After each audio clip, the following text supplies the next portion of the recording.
My name is Robert Lerrigo. I am a gastroenterologist, just graduated fellowship from Stanford, and I have a special interest in inflammatory bowel disease. My name's Andy. I've had Crohn's for over 10 years, and I've had permanent ileostomy for 3 years now. And my first question is, people living with IBD are at greater risk of having stress and anxiety as compared to non-IBD peers, but which can also adversely affect their disease management and lower their quality of life overall. And my question is, why is it not standard practice to incorporate mental health management strategies into patients' treatment plans, such as referring to psychological therapy? Yeah, and Andy, that's a really great question. And I'm going to ask this question of all of you guys. How many times have you gone to your gastroenterologist or your primary care provider, and regardless of the reason of your visit, the provider asks you, how is your mood today? Are you feeling down? Do you feel anxious? Any of those questions related to mental health. I'm going to assume not very many of you. I think us as providers, we're really bad at asking those type of questions. You've really hit the nail on the head. The prevalence of depression and anxiety is really quite high among patients with inflammatory bowel disease. Up to 20%, 1 in 5 patients with IBD, whether it's Crohn's or ulcerative colitis, have depression, clinical depression. And this is compared to slightly less than 10% in the background population. Sometimes the degree of depression, anxiety can flare up when people have disease flares, but that's not necessarily the case.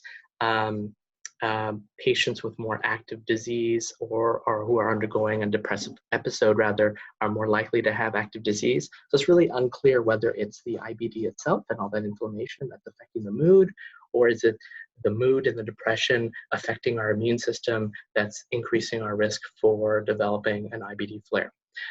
So I'm saying all that because I would just want to really emphasize the importance of screening for depression and anxiety if you have inflammatory bowel disease.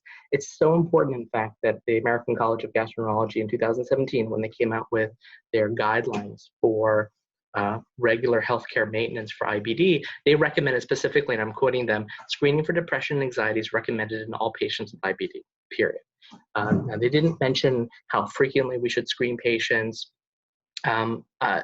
We should be doing it at least once a year, but really every time you see patients, I think it'd be prudent to ask what your general mood is, whether you're having depressive symptoms or anxiety symptoms.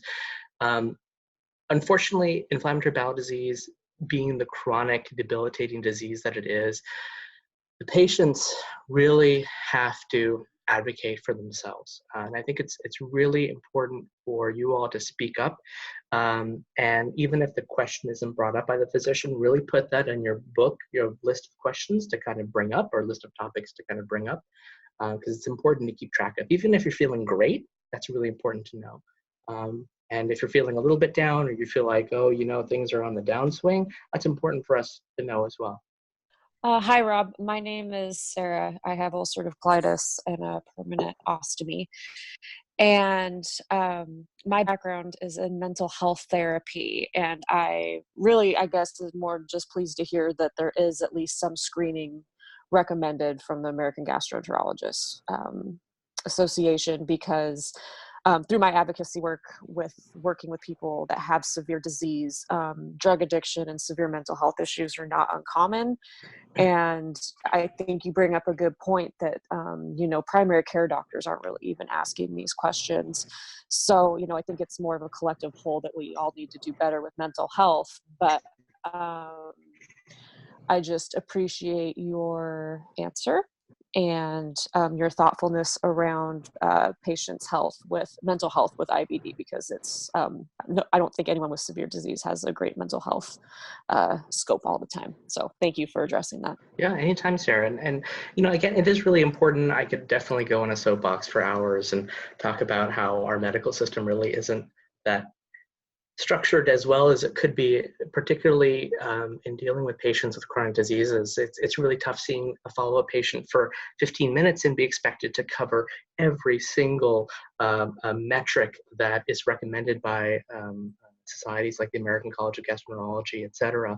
And I think it's kind of a two-way street. I think physicians definitely need to bring these things up, if not at that one visit, eventually down the road. But also patients need to be educated that this is something that could happen, that this is something that they should be mindful of, their mood, and that they should bring it up if there is a change, because that's very important for us to know. One, because mental health is just as important as one's physical health. And two, because of the association between low mood, depressive symptoms, and having flares. A lot of patients undergo stressful periods in their life, and lo and behold, they start having another IBD flare. And the two are definitely linked.